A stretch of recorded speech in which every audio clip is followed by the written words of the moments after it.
The name's Bond. James Bond. No. I am your fathers, brothers, nephews. Why so serious? Cousin's former roommate. I am the knight.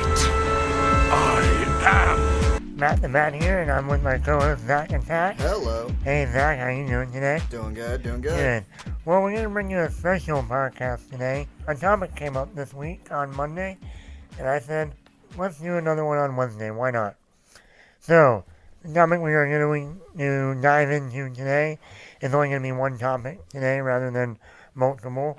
Is Monday, HBO or Warner Brothers came out on Variety and Hollywood Reporter and all the news outlets and said that HBO Max is going to create a Harry Potter live-action TV series. Now, that's just getting my 90s kid just like, oh. The funny part is, a couple of years ago I said to many people, if they ever do Harry Potter again, they're not going to do a movie. They're probably going to go look at the TV avenue. Because the movies are timeless. You're not going to, first of all, you're not going to be able to go back and reboot or remake 7 movies. That in itself was a miracle. Right, and the fact that each one of those are four stars. 4 or 5. Yeah, four or 5 stars. Yeah. I think the lowest is like a 75 on Rotten Tomatoes. The lowest. Which one is that? I think either Deathly Hallows Part 1 or Chamber of Secrets. Yeah, people don't like the Chamber of Secrets. I like it. Okay, yeah. 1 and 2 are mine. I like them a lot just because I felt more connected to that wizarding world. When they went to 3 and they started wearing normal clothes, I was going like, I don't like this. The second book was the first book I read because when I went to the bookstore, they didn't have the first one. So I was only left with number 2. Then I got the first one. Then I read all of them from then on in order. And yes, I was one of those kids that actually read the books. And there was a time, people, where unlike movie release dates and going to see a movie on a Friday night when it opens up, the big thing for me and a lot of my generation was that new release of that new Harry Potter book and go to that midnight bookstore and pick up a copy. Because you wanted to be that first one to know what was going to happen before even your friends started spoiling stuff right away. I remember my sister, like we would get in those lines. It would be me and my entire family. It was like this whole production. We would be in line. We would get there and it's like, so what do you want? And it was going like, we had to get at minimum 2 books because my sister wanted to have her own to read. And then we would typically get the CDs or the cassettes back for the originals.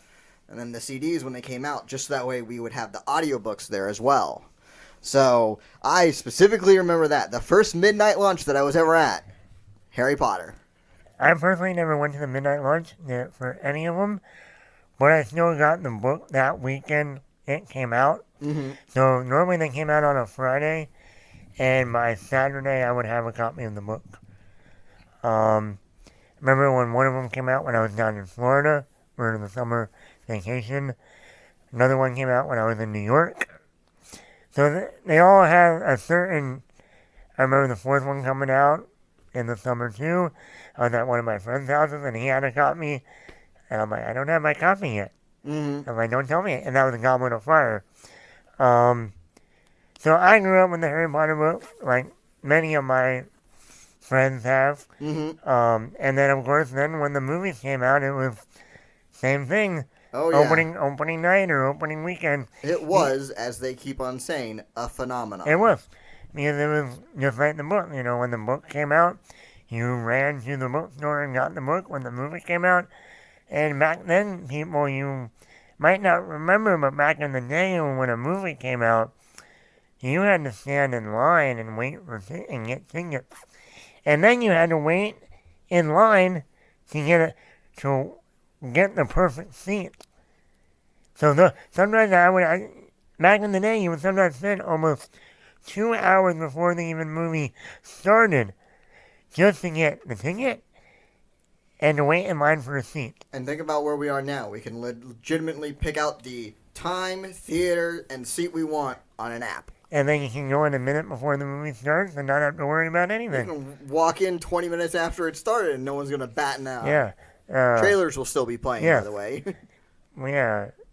Even though I have to say I kind of miss those times in a way. It was a simpler time. Well, yeah, but it was just like, you still had that anticipation, like, am I going to get a ticket? I don't want to get up to the front of the box office. Oh, we're sold out now. Right. I had that. I almost had it when I saw Spider-Man. But, yeah, I mean, so I grew up, like I said, watching the movies. I mean, even when I was grounded from going to see a movie, I found a way to be like, what is the new Harry Potter movie? Matthew Brow, are you admitting to sneaking out to go No. watch a movie? I'm admitting to my friend, convincing my parents, it's Harry Potter. We have to go the weekend. Or else we'll know everyone will be talking about it on Monday. So, and I said this summer will be 10 years since Deathly Hallows Part 2 came out. And this November will be 20 years since the first movie. So on that... God, we're old. Yeah. Yes. That just makes me feel just so old. So old. So on that topic, we're going to delve right into... So it's been 20 years. If you want to go by the first movie, it's been 20 years. Now, do you think it's the right time to remake, reboot, redo the Harry Potter series? It's a known IP. I mean, it's really right now Warner Brothers' biggest IP out of anything they have right now. True. I have no. And guess what? No on what? Absolutely, it is not the time to reboot it. And I will go even further in saying, in 20 years from now, it will still not be the time to reboot it. You want to know why? Because Harry Potter is in the exact same position, in my mind, as another franchise, Star Wars. Guess what? It's been longer since the first Star Wars, Episode 4, A New Hope, came out. Guess what? That movie hasn't been remade. I mean, you could say that the sequels were a cruddy try to remake of it, but still, they have not gone back and redid Episode 4 with Luke, Han, and Leia, just with new actors and all that stuff. That hasn't been done. Harry Potter is one of those franchises that it should not be done. I am completely against doing it. Now, if Harry Potter, and my thought for this is because there hasn't been like a cultural delving into the Harry Potter original books. If there was all of a sudden like some book club, like Oprah came back and said, on my book club is the first Harry Potter book and we're going to go through each of the books. And then all of a sudden, another 1 billion copies of book 1 was sold. Then, yeah, I think then would be the time to remake the Harry Potter series for a new generation. So you don't think the TV route is a better option rather than a movie? I think that I think the next thing for Harry Potter should be a TV series. But it shouldn't be remaking the originals. Because they've already shown that their new movies, the Fantastic Beasts series, horrible. Like, just straight up horrible. I feel bad for Ezra Miller because he's a great actor and I feel so bad. Same with Eddie Redmayne. You had a lot of actors in. You had Colin Farrell in the first one. Great actor. Kind of wasted him. I think Ezra Miller, Eddie Redmayne, Zoe Kravitz was in the last one. Catherine Watterson, the main girl in the movie. She's a good actress. So they have kind of wasted their talent. I mean, Johnny Depp. Johnny Depp was the best part in that last movie. Sorry for anyone who's not liking on Johnny Depp lately, but truth be told, he was the best part of the last movie. I mean, realistically, they should have just brought back Colin Farrell and just said, "Oh no, back to that." Well, apparently they did ask him, but he said, "Sorry, I'm filming the Batman right now." Yeah. Also, Colin Farrell is just going like, "I'd rather go with a successful franchise rather than you." No, and that brings up another point. If HBO Max is doing this, it's like, when you have Fantastic Beasts, Fantastic Beasts has not worked out for them like they wanted to. Correct. They thought, okay, we're going to expand the world of Harry Potter, but you're not bringing back anyone from the originals. You're creating this new story that, by the way, there's no books on. So J.K. Rowling, as much as she's a great author in novel form, she is a horrible screenwriter. And she's been writing the Fantastic Beasts screenwriting credit. So they need to bring in an actual screenwriter to write the scripts. Let J.K. give an overall outline of the story, beginning, middle, and end, then hand it to an actual screenwriter, get the screenwriters that were working on the Harry Potter movies, and say, go write the screenplay. Here's my pitch. This is what they should do. They should be doing the Order of the Phoenix back when it was a thing. So they should do the height of Voldemort, the height of Dumbledore, Lily, James, Sirius, because you have all of those kind of give me characters. I want to see more of Lupin. I want to see more of Sirius. I want to see more of, that time. Well, you see, it has an end date. I think that was the plan for the Fantastic Beasts movies. They were going to lean into maybe at least 10 or 20 years before the first Harry Potter film. Because they had a 5-movie plan. Well, now they're cutting it down to 3 movies. So, because they're not being as successful as they wanted, were hoping they would be. So, now let's get into then. Okay, so now the article doesn't say what their plan is. They just say they're going to develop a Harry Potter TV series. Now, that could be maybe showing the first war between the wizards and Voldemort. There hasn't been anything saying that's not a possibility.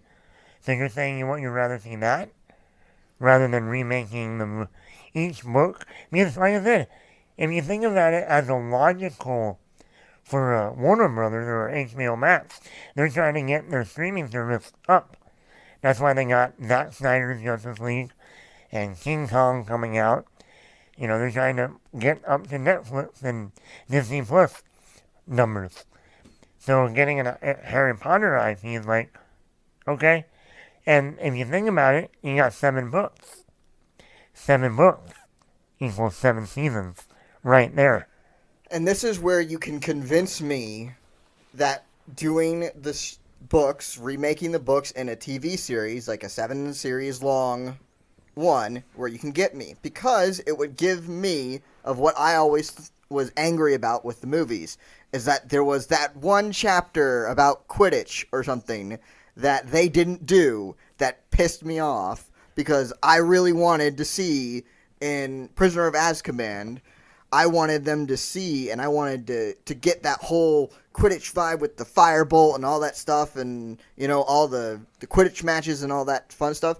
And then you could literally have the subplot, you have the subplot going on. It's like, oh, Harry is doing Quidditch stuff, and then all of a sudden you have an episode that is the big Quidditch match and that stuff. So it's like you could delve into that, and that's where you could get me on board with something like this, because you'd be able to delve into all the things that they weren't able to put into the movie. And I think that's a great idea, because like I said, like the difference between TV and a movie you are limited on how long you can make the movie.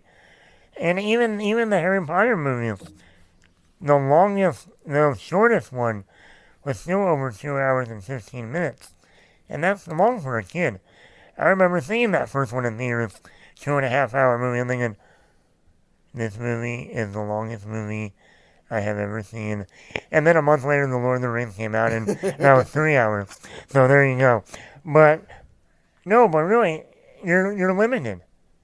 But in a TV series, especially in our culture now, where you can binge something on Netflix for 4 or 5 episodes straight, or, you get your Game of Thrones weekly episode on HBO, where episodes would be 40 minutes to an hour long, no commercials, straight through. And you can do that in a Harry Potter. The stuff you missed in the books, light the Quidditch World Cup in Goblet of Fire. You never saw that. They threw it, they teased you, and then they went, nope. They got sorry. all the way there. They got to their seats, and then we skipped to the end. I think I okay, for that scene in the movie theater, when they kind of just, like, jumped to the end, I legitimately thought, like, something in the projector had gotten mixed up. So I was the person who went, like, what the boop? And just going, like, I just couldn't believe it. And even taking Goblet of Fire, for instance, you could have an episode of just the Quidditch World Cup as an episode. Then you could have an episode dealing with one task. Then another episode dealing with another task. And then an episode dealing with another task. Yeah, basically you do, like, every other episode. Like, or you know. Hermione with the elf order. Mm-hmm. That could be a whole subplot in a season. Right. That could be the second storyline. And let that weave through. And obviously, let's say the first book is only 300 pages. So maybe that first season might only be 6 episodes. Mm-hmm. But then when you get into like 5, which is like one of the longest books, you can be like 8 or 10 episodes. Or like Half-Blood Prince. Oh, yes. The one thing they missed completely in the movie is the entire backstory on Voldemort. Yeah. The entire, if you haven't read the Harry Potter Half-Blood Prince book, the movie did a major disservice. That movie should have been rated R. The movie was rated PG. Should have at least been PG-13, because, my gosh. They left out so much about Voldemort, and that's one of my favorite books in the series. And that's the one thing about that book, is that it also did a bait and switch, at least for me, because I was thinking just like, oh my god, we're retreading book 2, where Harry finds a book from Voldemort, or from something. I was going like, who is like, I was legitimately going like, the fact that it was Snape kind of like came out of left field to me. Like near the end, I was going like, I think I know who it is. But like in the beginning, when I was reading, I just like, who is it? Who could it possibly be? My head was like spinning you think it's Voldemort, everywhere. One thing you think is Voldemort because of all the backstory. You think, oh, this is going to tie together and the Half-Blood Prince is going to be Voldemort. Well, then they're like, no, sorry, it's that guy. The guy we've been hating this whole series. Just gave me another reason to hate him. I know. And then he kills Dumbledore. I'm like, really? Really? See, I'm part of the group that it's like, Snape is a good character. And me personally, I think Snape got exactly what he deserved.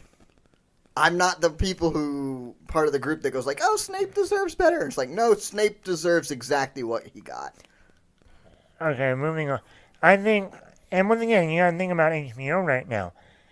HBO doesn't have Game of Thrones anymore. They're doing some prequel stuff. We don't know if that's gonna land correct. I mean, the last season didn't land. The last 2 seasons didn't land, really. Then, Netflix has The Witcher. Amazon has their Lord of the Rings series coming. So HBO is going, what do we have? Nothing. Other than back catalog, HBO does not really have... Nothing. Or HBO Max doesn't really have... And they're like, wait a minute. We do have Harry Potter. Why don't we do something with that? I mean, it's the movie's made over $1 million, the franchise. It's a well-known IP. So, I mean, that's where HBO is like, we need something to boost our numbers, to get more people to sign up for our streaming service. Also, in my opinion, this will allow new directors to come on and work on Harry Potter. David Yates, the director, he started on Order of the Phoenix. He's been directing all the other ones since. Half-Blood Prince, Deathly Hallows Part 1 and 2, Fantastic Beasts 1, 2, and currently shooting 3. And it's like, I want to see someone else to come in there. Like another Alfonso Cuarón, who did Prisoner of Azkaban. Bring in some new talent, new director, to bring their vision. Because when you watch the Harry Potter movies, yeah, in general, they're all under one umbrella, but you can definitely tell after the first two, directed by Chris Columbus, then you see Alfonso Cuarón, what he did with Prisoner of Azkaban, the cinematography, the tone, the look, even the acting is even better for the younger kids. And then you got Goblet of Fire with Mike Newell. He brought in his private school, when he went to school with that mentality, that way of doing things in a private school setting. Then you had David Yates taking it the rest of the way through. And yeah, David Yates, I will say, 5, 6, and 7, you can't tell it's the same director because of the cinematography and a few other things that are different. But still, that's still a long time. From 2007, and still going with the same director. I don't know about you, I would like to see someone new come in. Yeah, that's the one good thing about what a series could mean for Harry Potter is that you get more people to kind of play around in it, and you're going to get more kind of different stuff. Like, the biggest one you can see is, like, The Mandalorian, recent Disney Plus series, highly successful. They've had different directors come in, and each of those episodes have had mostly different directors. Mm-hmm. Some directors have done more than one and everything else, but each episode has its own feel. And you have a variety. You had Jon Favreau doing an episode. You had Taika Waititi, who did Thor Ragnarok, doing it. You had Bryce Dallas Howard doing an episode. You had Peyton Reed, director of Ant-Man, doing it.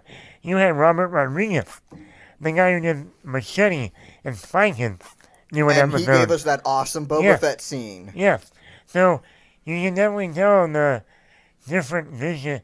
Yes, it's still under one umbrella, but you can still tell the difference between each director bringing something of their own into it. And that's the one good thing that can tell if they do remake the series and they have different directors in there. It's not like there's going to be one director for the entire season. Even different parts throughout the year of Hogwarts that each season could possibly be, you could potentially have like one person's focusing on the, getting to Hogwarts portion and the building of the rising of the action and the main overall theme of the things. Then you have another person like that's focused on holy action. I would absolutely love to see James Wan or someone else do like Quidditch, because they've done Fast and Furious and stuff like that. Just put it on brooms and then give it to me. Justin Lin. Yeah. I mean, he's the main one that's been doing Fast and Furious.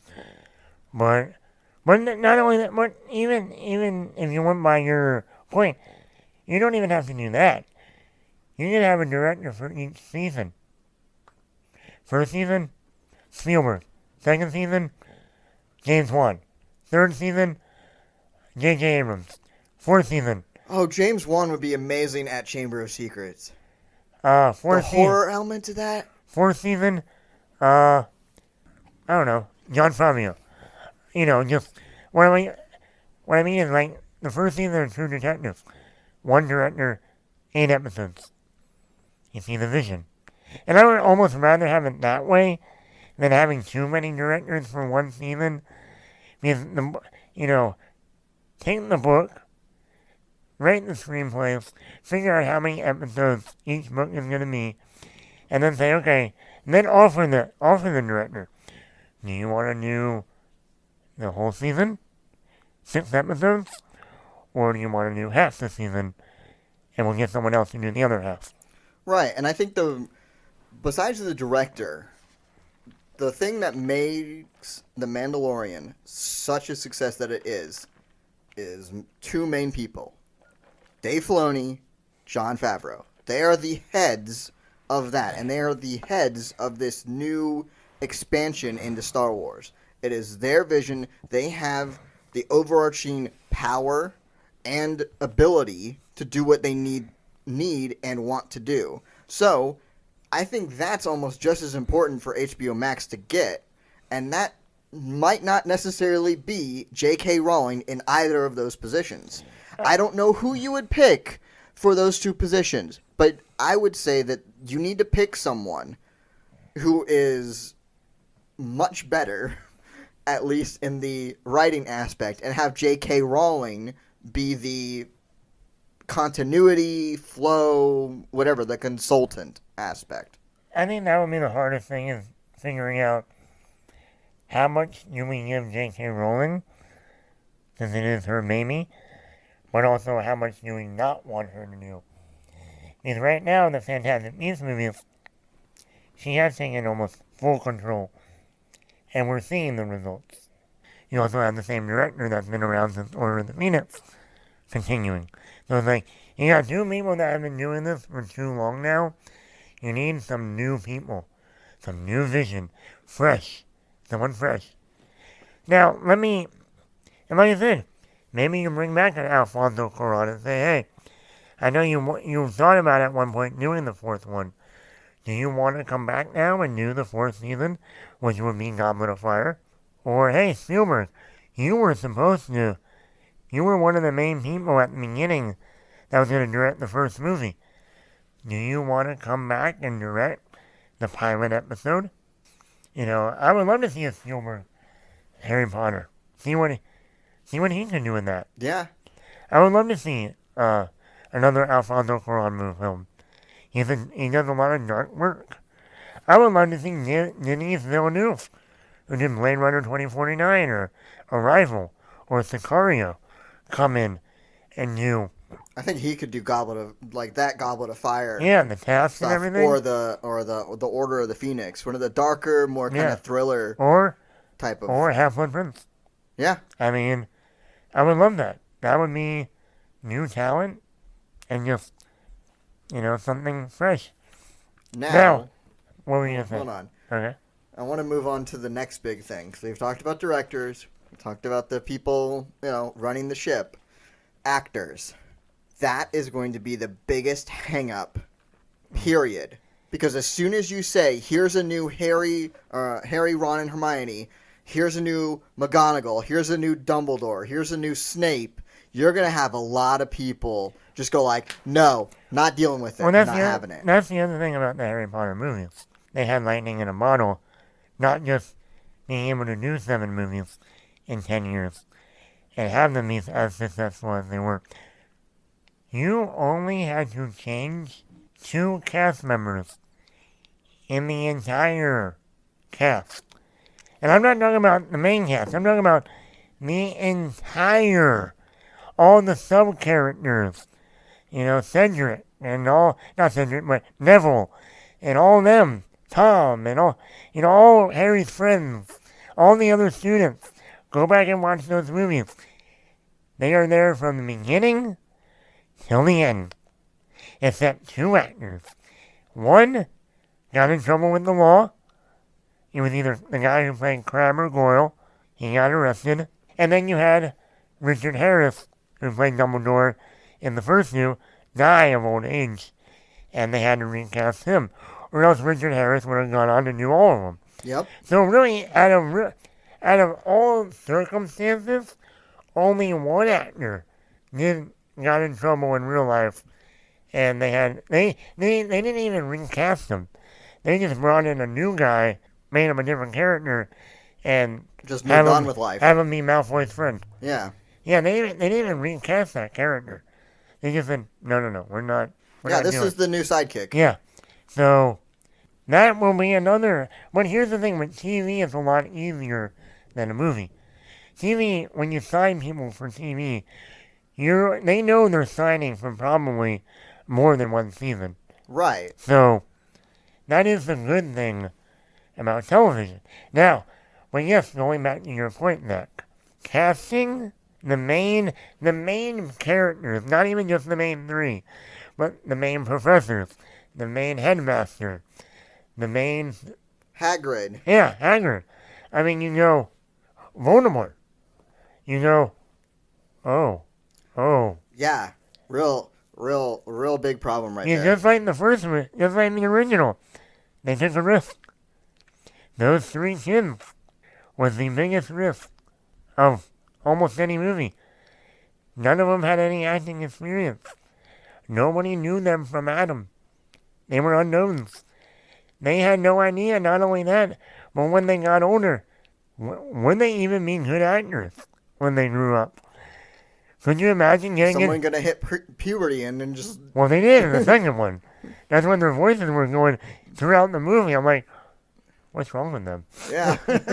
but no, they really did. They were like, and I'm sure at one point someone said, what if they are not good actors when they grow up? See, now as a kid, the director can kind of manipulate, and that's what Chris Columbus did. He's like, I was pretty much acting in the movie. I was telling them what to do, reading their lines out to them, and they would just repeat it, and we would hit record as quick as possible to get what we could. And even I remember at one point, I don't know if you remember this, I think it was either by the fourth or fifth one, Emma Watson didn't want to come back. She's like, no, I'm done 4. We're good. And they're like, no. They're like, I know we didn't sign you for more yet, but you have to finish the series. Yeah. We're halfway through. We're not casting another Hermione at this point. And obviously she re-signed for the last 3. But there was a point that they were like, oh. Yeah, the worst fears were about to be realized. But here's the flip side. There are also young actors and actresses are getting exponentially better. Yes, they are. Stranger Things. Yes. It's they're kids, and they're, some are hit or miss, but then you have breakout stars that come from that. Yeah, you do. So yeah, you can find your next Stranger Things for a Harry Potter series. There's no doubt about that. But and I'm not worried about the adult like the professors. You'll get good real professional actors like they did with the original, like Alan Rickman or Richard Harris or Maggie Smith. I'm not worried about them. They'll find those. They'll find the right Voldemort. There's another actor that can play Voldemort. I'm sure there is. But it's the main 3. And I'm not saying they're not out there. They are. Well, once again, you're going to have a lot of diehards. A lot of people who grew up with the original. There's people that when they still see Daniel Radcliffe, they only see one person. Yeah. Harry Potter. Emma Watson, she has grown up and she's gotten... I think she's actually one of the better actresses in that whole group. And she's shown post-Harry Potter that she is a good actress. And she takes on a lot of different roles. But to a lot of people, though, those 3, that's like saying Luke, Leia, and Han. Yeah, we're gonna recast them. Look how good that turned out with the Solo movie. Yeah. Oh, fell flat. Yeah, the actor was horrible. Sorry to the actor, but he was. He was no Harrison Ford. Not even close. So, you have that risk of, this person's nowhere near as good. Right. So, and then your season fails. Your show fails. And then all it takes is one. So let's say this happens in season 4, and then what? Are they going to recast Well, not a even character? season 4. Or even trying to move I mean, forward? you can get through the whole first season, and the reviews come out, and they're like, no, you need a new actor. You need to do something. Yeah, and then you potentially, because if Your you show's go over. into this thinking that, we want 7 seasons of all this stuff, you already hired the person. Yeah. And then you got to deal with the legal stuff to replace them. Yeah. So, I mean, it will be an interesting, and they decide to remake, it's going to be a task. And I think that's why Amazon, when they said, we're doing a Lord of the Rings thing, I think a lot of people are, they're remaking Lord of the Rings. And they're like, no, we're doing a prequel, like 2,000 years before. mm-hmm. Like, oh. Yeah. So here is another pitch for this. You take the best that you have to offer a sequel. Harry, Ron, Hermione, they've all grown up. They're all adults now. And they're in the perfect position to do a post-movies series. Post-Deathly Hallows. Before the kids. We're not doing, like, them as parents. I want the series of Harry, Ron, and Hermione as Aurors. Yeah. That, I think, is where the gold mine is. See, that was one of my comments about, well, what if they decide, no, we're not going to remake the movies, the books. We're going to do a sequel series, post Deathly Hallows. Okay, now, we're not doing the Cursed Child book play that's out there right now. We're doing a new original story with the main three. Yeah, I think Cursed Child, if I remember right, that takes place when they all have kids. Yeah. So it's like 7 or 10 years later. Right, so you can go before. You focus on, you focus on the years immediately following, the whole Deathly Hallows, and you go all the way up until the end of the series can be when whoever has their first kid. Or, I mean, they could do that, but I think I don't want that too much, and here's why.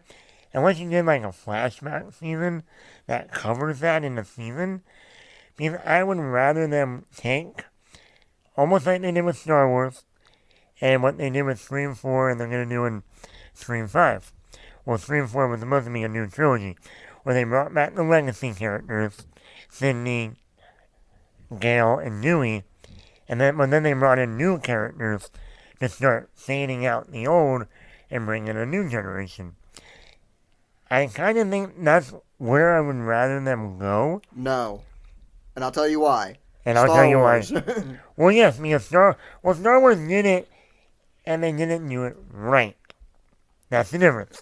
They didn't do anything right. Star Wars did it, and it was cool at the time. Like, yeah, we're going to see Luke, Han, and Leia back. Well, the way they did them and butchered them in a way, other than for Harrison Ford, they can do it even like the Scream way where they're in there, they're not the main crust of the story. I mean, we've had 7 movies, 8 movies. But you could or have the first season focus on them. Just them. Now, like you were saying. Have that be the first season. But then by season 2, bring in a new group of younger wizards and witches. But still have them. What if Harry teaches at Hogwarts? He becomes a professor there. You should have him be in there. That way he's still there. But he's not the main focus. And you don't even have to be it on his kids. His other students. It's a castle. It's a school. You don't just need to focus on the Potters. There's a whole other families out there. Now you can still have Harry Potter in there. Because if you can get Daniel Radcliffe back, you better get him back. And you better give him at least enough of a role that he feels that it's worth it. You don't want to give him like an episode and say, okay, and then advertise the marketing. Oh, look, Daniel Radcliffe is back. One episode. No. So here's a blueprint of what they could do and what they shouldn't do. What they shouldn't do is the Star Wars sequel trilogy. Because those 3 movies were horrible. The first one, 7. 7, 8? Yeah. 9? No, 7, The Force Awakens. That one was okay. I was okay with it. I was even okay with Han dying. I was kind of pissed, but still, it was okay. Then Last Jedi, terrible. Rise of Skywalker, a mess of a movie. So, you're moving on. But here's where the good part was. The Mandalorian. I know we talk about these series a lot, but because this is this is legitimately the blueprint. You have a timeless series, the original trilogy of Star Wars. You have a timeless series, the original Harry Potter movies. And now you have to decide prequel, sequel, who's involved, what you're doing. Because if this was a time in which, let's say, God forbid, this is not true, but let's say, God forbid, Daniel Radcliffe was dead. Whatever happened, got hit by a truck, he's dead. Then it's like you've already had the shock of there's never going to be Harry on screen again or Daniel Radcliffe on screen as Harry again. The fact that is still a possibility for, Daniel Radcliffe, Rupert, Emma to all be there on screen as those characters again is enough nostalgia fuel that it can destroy you if you don't do it correctly. And that's what happened to the sequel trilogy. They had the biggest nostalgia fuel ever. Han, Luke, and Leia. Get them on screen together, one shot, all three standing next to each other. That is what people wanted. And they couldn't do it. They refused to do it. That's what made it worse. They refused to do that because they could not figure out the mix of old stars and new blood. They couldn't mix that transfusion. They legitimately drained the body of Star Wars and then tried to put in new blood, and everyone said no. But this is when the Mandalorian can kind of come into it. This is where the Mandalorian enters the analogy. You had a small series along with characters that couldn't have any possible connection to the big overarching one. You had a lone bounty hunter on a backwater planet doing God knows what, and then you have the twist of the character that looks similar to another popular character that people know about, and to the archetype traits.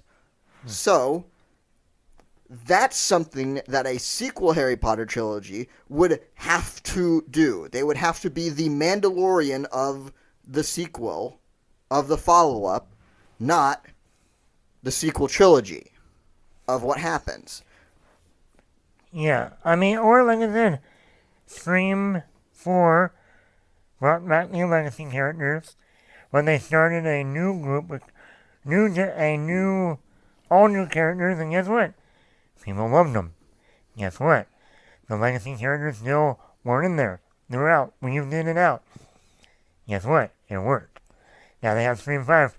Scream 4 was supposed to be a new trilogy, but, excuse me, but Scream 5, seems like they're gonna kind of do that again, and hopefully this time it will work, but they have all new characters, but the legacy characters are returning, and they're gonna probably be weaved in and out like again. Another series that is doing that is the Jurassic World. The last one we saw Jeff Goldblum return. This new one, Jurassic World Dominion. They're bringing back Sam Neill, Dr. Grant, Laura Dern, Ellie Sattler, Jeff Goldblum, Malcolm. The three legacy characters are returning with Chris Pratt, Bryce Dallas Howard. So, that is a thing now. And I think if HBO Max really wanted to capitalize on the Harry Potter legacy, you bring back the original three. Harry can be working at Hogwarts. Ron can be working at the Ministry. Hermione, I don't know. Running the world? Because that's basically what the books or she were can be leading to. And you really want to throw in a real, not really a twist, but a real, have her be the headmistress at Hogwarts. That would be like, whoa, okay. Or maybe like just under that, to work her way up, where you can have a season of her. That can be like a subplot of her getting up there to be the headmistress of Hogwarts. That would be interesting. Ginny? I don't know where she is. Technically still in school, because I think she had 1 year left. Well, by then, if they knew jump ahead, like in the after post Deathly Hollows, who knows? But my point is, and then what you can do, yeah, you have the main legacy characters, but then you can bring back Neville. You can bring back some of the other ones, the child, and have them in there somehow. Have an episode. They go to Neville's for a cookout. I don't know. But, I mean, he's still acting. He's been in movies, the actor that plays him. You can bring him in. And you know what? That will get people excited. Hey, if you can get to the end of an episode and they say, coming next week, and you see a shot of the actor that played Neville, people are going to tune into that. Yeah. You know? I think this is the reason why I am not so high on a sequel trilogy, or, sorry, I said sequel trilogy, a sequel series, than I am possibly a prequel or a remake. I would probably go in my order of excitement. I would be prequel, remake, sequel. And I know that sounds weird, but here's the problem. You run into a script writing problem. And it's called the real world. Because you cannot, Harry Potter is in its own world, the Wizarding World. But the Wizarding World is set in the real world. It has real world parallels. It was set, in the, I think it's, technically... The 90s. Yeah, the 90s. Guess what happens? We get cell phones pretty damn quick. And then we get camera phones really quick. And then now we have TikTok. Run the gambit. It's like you're entering into something, the time period in which magic doesn't work. Magic as a genre does not work in a quote-unquote modern setting. It doesn't. It works in a past setting. So being in a more modern setting, magic doesn't really work in that stuff. Not unless it's a fully integrated into the thing. Magic goes around and it's just a normal thing. But having this whole secret society of magic does not work in a modern setting. It just doesn't. So to run that line is not something that I think that they should do. That's not a hurdle that they should put in front of themselves to start. But there is a but there. The book took place in the 90s. Even if you did a sequel series, you could have it in the early 2000s. Early 2000s. When you still didn't really have cell phones. Unless you want to look at a cell phone that looks like the size of your computer. But you could justifiably still do it in the same setting as the original books. Well, early 2000s, late 90s, early 2000s. The last book took place in 97. 97. That means, if you want to go with what you were talking about earlier, instead of doing it after Deathly Hallows, do it right after Deathly Hallows, instead of jumping to the epilogue where they're adults and they have kids. Then if you do it right after Deathly Hallows, you're in the 97, 98. You can do a series then. And then the end of the series, the entire end point of Harry Potter at that point needs to be a scene in which someone does magic, someone snaps on their camera phone, and then you just turn to the screen and just go like, ah, crud. And then that's it. And then Harry Potter is done. We don't ever deal with the fact that people found out that magic exists. That could be okay, but it's as I said, it's putting too much hurdles in there that you shouldn't have to be worrying about. Or you can do what they're doing with Game of Thrones, where they're doing a prequel series going back years and years and years. Like Lord of the Rings, where they're going back thousands of years. You could do a Harry Potter, but the thing is, then you can't call it Harry Potter. You're going to have to call it something else. Right. You can't we're doing a prequel series. With no Harry Potter. Right. So, you're going to have to call it something else. Now, what the else? They've already tried it with Fantastic Beasts. That's not going anywhere. Well, they can call it the Wizarding World because that's kind of their thing for it. But the problem is that unlike stuff like Lord of the Rings, you don't really have a lot of past history. Or that far in the past history. Well, I mean, we don't want to go back to medieval times because that's not what Harry Potter's is. No, but Harry Potter exists in this pseudo-modern time. But you could go back to what you were saying, the First War. Right. That could be an entire season right there. That could be multiple seasons. Yeah, that could be more. The beginning, the rise, the war, the fallout. Yeah, that could be. And end with the legitimate, like, don't even edit it. End with the legitimate first scene of the first movie. That should be the last scene of that if it was a prequel. Voldemort going to the Potter house? Yeah, of him going to the Potter house, and then that happens, and then you have, Dumbledore show up and lift the baby out of the rubble. That would be an amazing end scene for a series. And the best part is that there's enough that you know about the characters involved in that time. Mm-hmm. Dumbledore, James, Lily, Snape, McGonagall, Hagrid. You can bring all those people back as younger characters. Lupin. Yeah. I mean, it's like there's so much that's there. Yeah, and you can bring back and that was also what I was going to bring up about even if you did a sequel series right after Deathly Hallows, you can still bring back McGonagall, Maggie Smith, if she wanted to.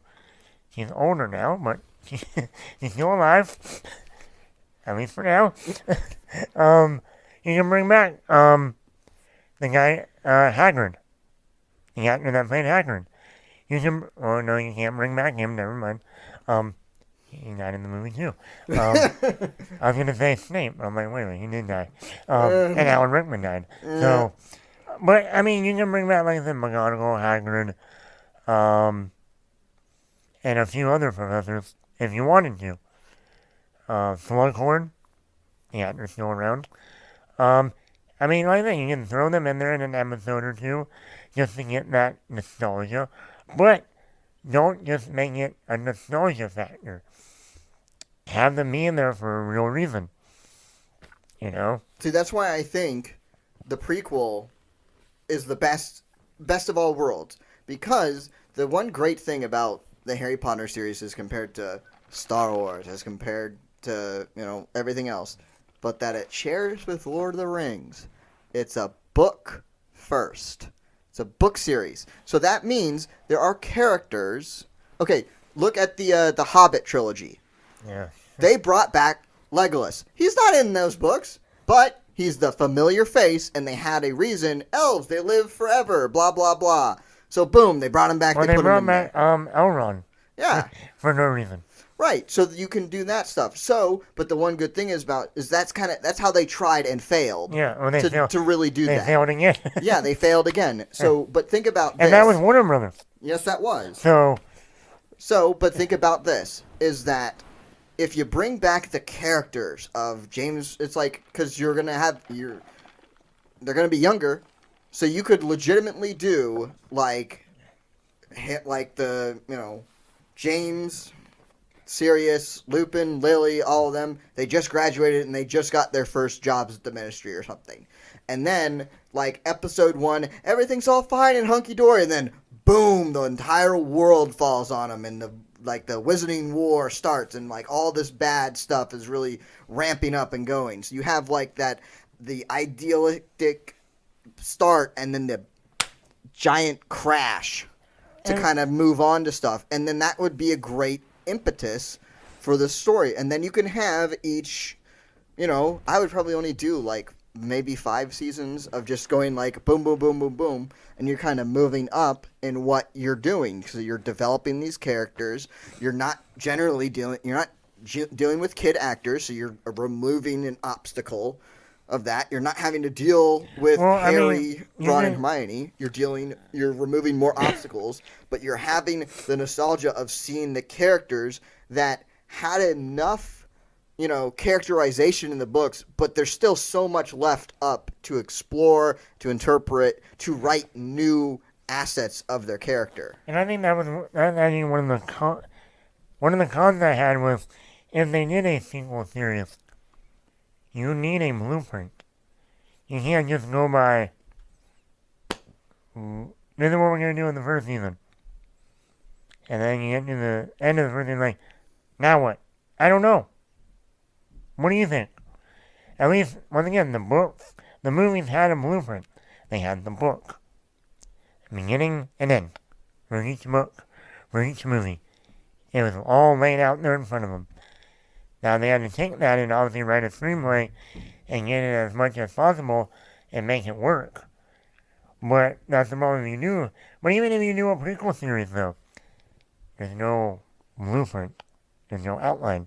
It's just, there was a war. Okay? And I think that's what they were trying to go with the Fantastic Beasts series, because that was the Grindelwald Wars and all that stuff. And so that's they were what they're trying to go for that. They're leaning toward that, or their plan was to do 5 movies and get it up, I'm pretty sure, up to at least close to the first Harry Potter movie. The rise of Grindelwald and then Voldemort was going to eventually come in there, the beginning of him. And I was looking forward to that. I'm like, oh, great. Now you can redo what you screwed up in Half-Blood Prince by not showing Voldemort's backstory. Now you have the opportunity to do it by the 3rd or 4th Fantastic Beasts movie leading into Harry Potter.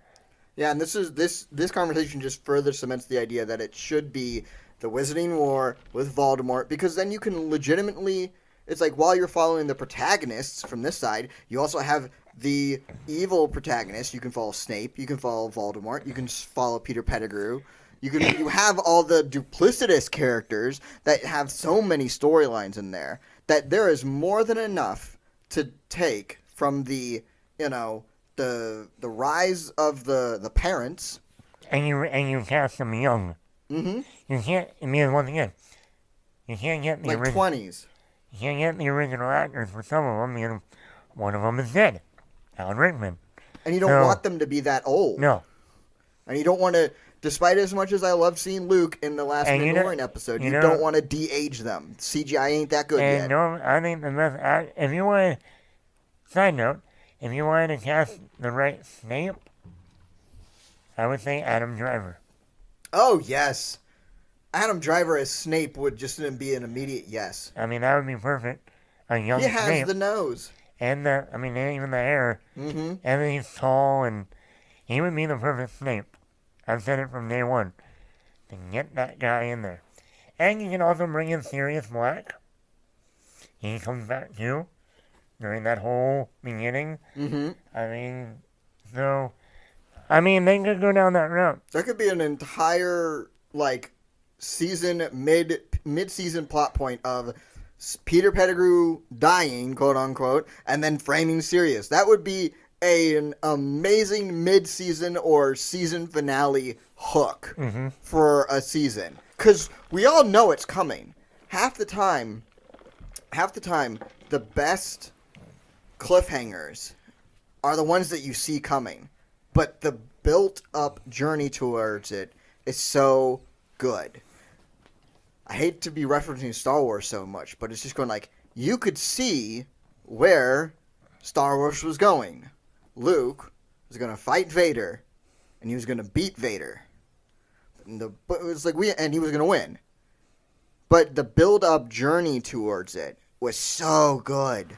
So good that when it finally happened, you weren't sitting there just going oh yeah, I saw that coming from a mile away. You were sitting there going yes! He beat him! Oh my god, Darth Vader just got beaten. That's a good thing.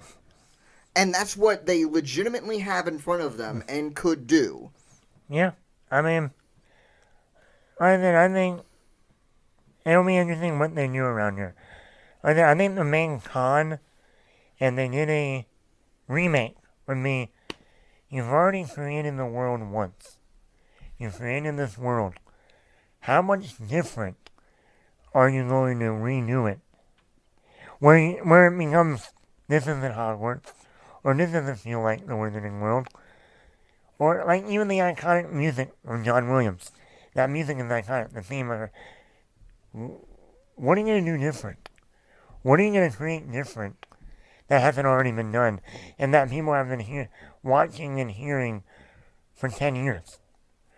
from the original series that went on. So what are you going to bring? And that's where you do have that, not only about casting, but then you go, how are we going to make this different?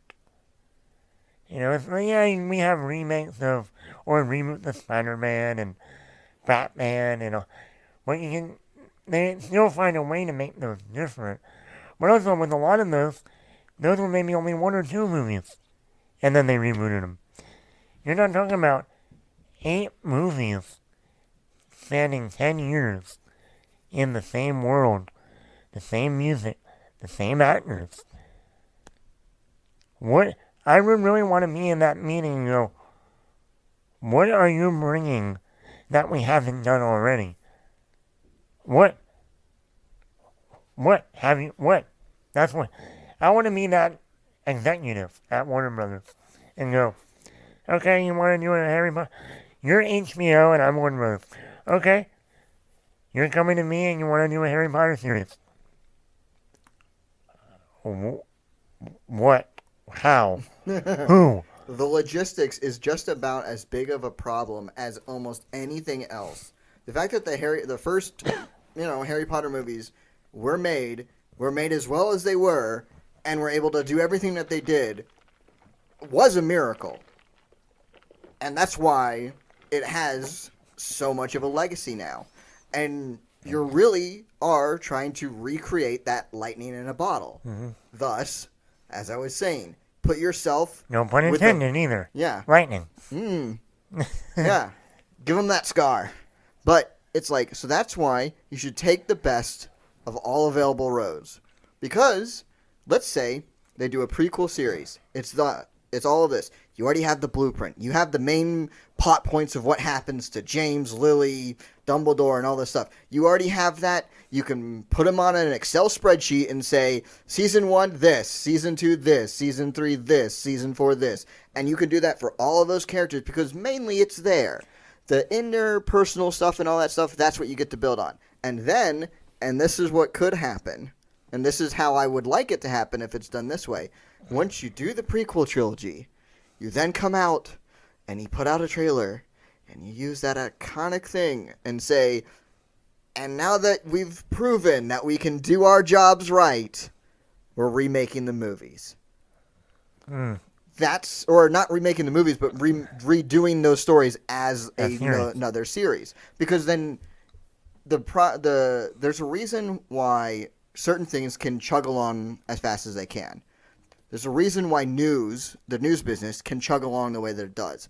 Repetition, repetition, repetition, repetition, repetition. Now, it's a bad thing now, but that's not this topic.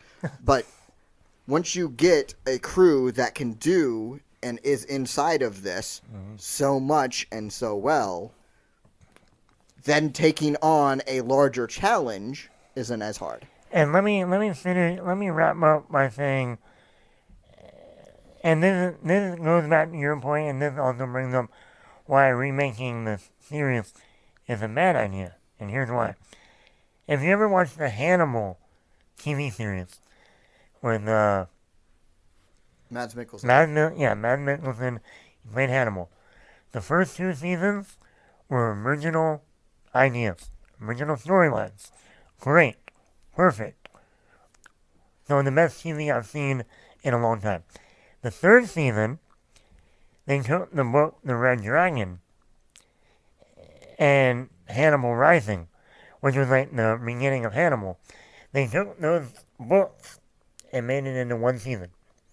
Problem is, they already made a movie, Red Dragon, with Anthony Hopkins, Edward Norton, in 2002. They made a movie, Hannibal Rising. Horrible movie, but they've already done it. So when I went and watched Hannibal Season 3, looking forward to it because the first 2 seasons were great, guess what? I'm watching the 3rd season going, I've seen this.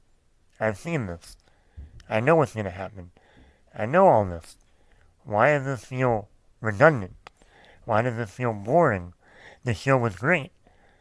That's the problem Harry Potter will face. And they say, yeah, we are remaking the series. Well, going by your point, we do a prequel series, and then we follow up with a remake series of the books. Well, the prequel series is great, but now you got into the actual Harry Potter books, and now this is redundant, because we've already seen this before. You haven't added anything new, you haven't done anything new. Yeah, we have a different Hannibal in the Hannibal series, Matt Mickelson, but that's still not, in terms of story-wise, in terms of direction, you haven't brought me anything new. True, and that's going to be a harder part for this, because if you compare it to superhero movies, Batman can face the Joker in 25 billion different ways. Like, the storyline of Batman versus the Joker can be done and told differently each and every single time. And that's why they keep going back to him. Right. But Harry Potter, Book 1, Chamber of Secrets, can only be told one way. Because if you take it and you say, oh no, it's Harry Potter, but we're just writing a completely new script about what happened, there will legitimately be riots in the street. I swear. And one's at the ready. Always remember to hit subscribe wherever you are. Podcast is available wherever you want to get your podcast. If we are not there, let us know, and we will get there. Remember to like our Facebook page, Attack Bat Productions. We're also going to be putting these episodes up on YouTube. Once again, Attack Bat Productions. The website will soon launch. Same thing, Attack Bat Productions. If you feel as if I'm saying Attack Bat Productions too much, well, get used to it, because we got to make sure our name sticks in your head. Thanks for listening, everyone.